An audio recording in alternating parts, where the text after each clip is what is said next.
قرآن کریم کے بارے میں ناقابل یقین انفارمیشن۔ قرآن حکیم کا دعویٰ ہے کہ اس میں کوئی باطل بات داخل نہیں ہو سکتی، اس لیے کہ قرآن حکیم کا ایک ایک حرف اتنی زبردست کیلکولیشن اور اس حساب و کتاب کے ساتھ اپنی جگہ پر فٹ ہے کہ اسے تھوڑا سا ادھر ادھر کرنے سے ساری انفارمیشن درہم برہم ہو جاتی ہے۔ قرآن پاک کی اعجازی شان نمایاں ہے۔ اتنی بڑی کتابیں، اتنی باریک کیلکولیشن کا کوئی رائٹر تصور ہی نہیں کر سکتا۔ چند الفاظ بطور نمونہ ہیں، ورنہ قرآن کا ہر لفظ جتنی مرتبہ استعمال ہوا ہے وہ تعداد اور اس کا پورا بیک گراؤنڈ اپنی جگہ خود علم و عرفان کا ایک وسیع جہان ہے۔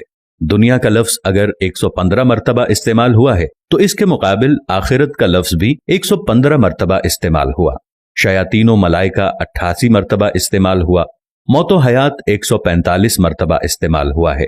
نفع و فساد 50 دفعہ استعمال ہوا ہے۔ حجر و فصل 108 دفعہ استعمال ہوا۔ کفر و ایمان 25 مرتبہ استعمال ہوا ہے۔ شہر 12 مرتبہ استعمال ہوا ہے، جو کہ شہر کا مطلب مہینہ اور سال میں 12 مہینے ہوتے ہیں، اور یوم کا لفظ 360 مرتبہ استعمال ہوا ہے۔ اتنی بڑی کتاب میں اس عددی مناسبت کا خیال رکھنا کسی بھی انسان مصنف کے بس کی بات نہیں ہے۔ مگر بات یہیں ختم نہیں ہوتی۔ جدید ترین ریسرچ کے مطابق قرآن حکیم کے حفاظتی نظام میں 19 کے عدد کا بڑا عمل دخل ہے۔ اس حیران کن دریافت کا سہرا ایک مشرقی ڈاکٹر راشد خلیفہ کے سر ہے، جو امریکہ کی ایک یونیورسٹی میں کیمسٹری کے پروفیسر تھے۔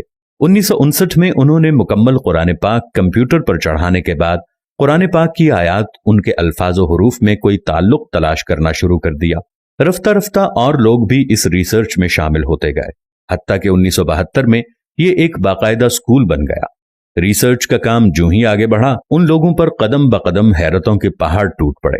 قرآن کریم کے الفاظ و حروف میں ایک ہی جیسی کتاب تقدیر نظر آتی ہے، جس کے مکمل ادراک کے لیے اس وقت کے بنے ہوئے کمپیوٹر ناکافی تھے۔ کلام اللہ میں 19 کا ہندسہ صرف سورہ مدثر میں آیا ہے۔ یہاں اللہ پاک نے فرمایا، دوزخ پر ہم نے 19 محافظ فرشتوں کو مقرر کر رکھا ہے۔ اس میں کیا حکمت ہے یہ تو رب ہی جانے، لیکن اتنا اندازہ ضرور ہو جاتا ہے کہ 19 کے عدد کا تعلق اللہ کے کسی خاص حفاظتی نظام سے ہے۔ پھر ہر سورت کے آغاز میں قرآن مجید کی پہلی آیت بسم اللہ کو رکھا گیا ہے، گویا کہ اس کا تعلق بھی قرآن کی حفاظت سے ہے، کیونکہ ہم دیکھتے ہیں بسم اللہ کے کل حرف بھی 19 ہی ہیں۔ یہ دیکھ کر شدید حیرت ہوتی ہے کہ بسم اللہ میں ترتیب کے ساتھ 4 الفاظ استعمال ہوتے ہیں۔ ان کے بارے میں ریسرچ کی تو معلوم ہوا کہ یہ اسم پورے قرآن میں 19 مرتبہ استعمال ہوا ہے۔ لفظ الرحمن 57 مرتبہ استعمال ہوا ہے، جو کہ 19 ضرب 3 کا حاصل ہے، اور لفظ الرحیم 114 مرتبہ استعمال ہوا ہے، جو کہ 19 ضرب 6 کا حاصل ہے، اور لفظ اللہ پورے قرآن میں 2699 مرتبہ استعمال ہوا ہے، جو کہ 19 ضرب 142 کا حاصل ہے۔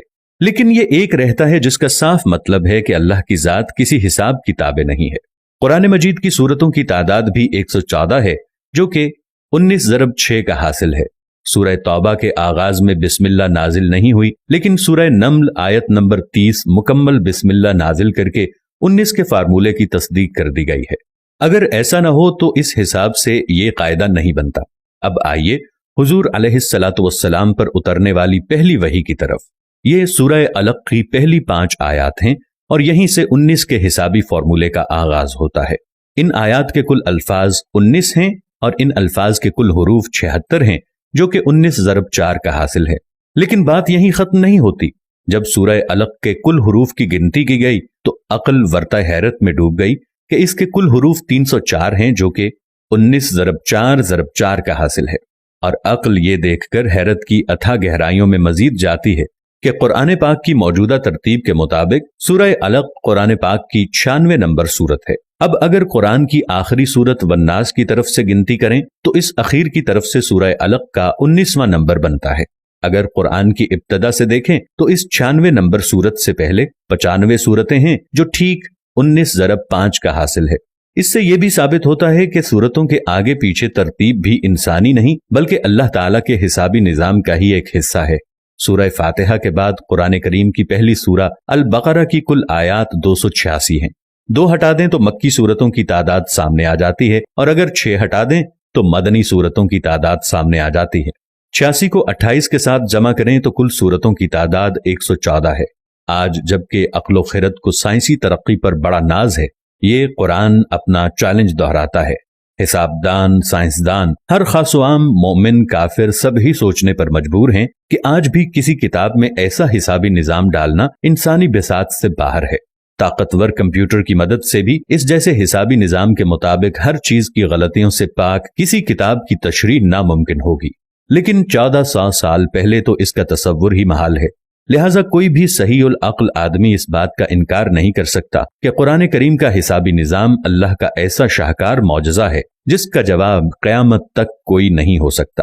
دوستو، چلتے چلتے ہمیشہ کی طرح وہی ایک آخری بات عرض کرتا چلوں کہ اگر کبھی کوئی ویڈیو، قول، واقعہ، کہانی یا تحریر وغیرہ اچھی لگے تو مطالعے کے بعد مزید تھوڑی سی زحمت فرما کر یا دیکھنے کے بعد اپنے دوستوں سے بھی شیئر کر لیا کیجیے۔